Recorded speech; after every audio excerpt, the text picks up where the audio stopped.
In today's video, I'm going to teach you how to make a video collage with the InShot app. First, open the InShot app on your phone. On the main screen, you'll see a few different options like video, photo, and collage.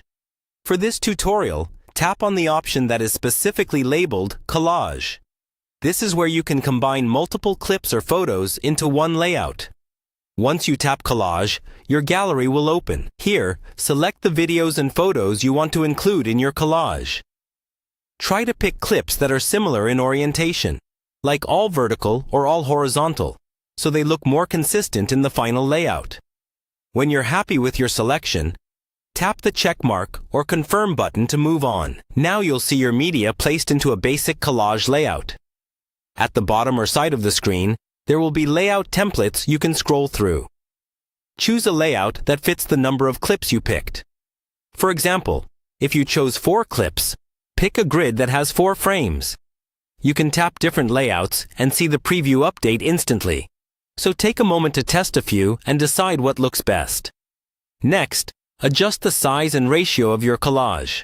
Look for options like 1:1, 16:9, or 9:16. If you're making a collage for social media, 9:16 is great for stories and vertical videos, while 16:9 works best for horizontal platforms. Select the ratio that matches where you plan to post your video. Now, customize each frame. Tap on a clip to select it. You can pinch to zoom in or out, drag to reposition it within its frame, or swap it with another clip by holding and dragging it to a different spot.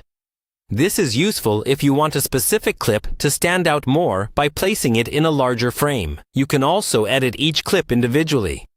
Tap on a video and look for trimming options. Shorten clips so they all fit nicely within the total collage duration. Try to keep things short and dynamic, especially if you're posting to social media.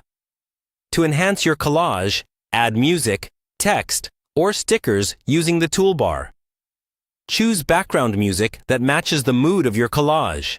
Then adjust the volume so it doesn't overpower any original audio you want to keep. Add short, clear text labels if you need context, and use stickers sparingly so the video doesn't look cluttered. When everything looks good, preview your collage from start to finish. If you're happy with it, tap the export button. Choose your desired resolution and save it to your device. From there, you can share your new video collage directly to your favorite platforms.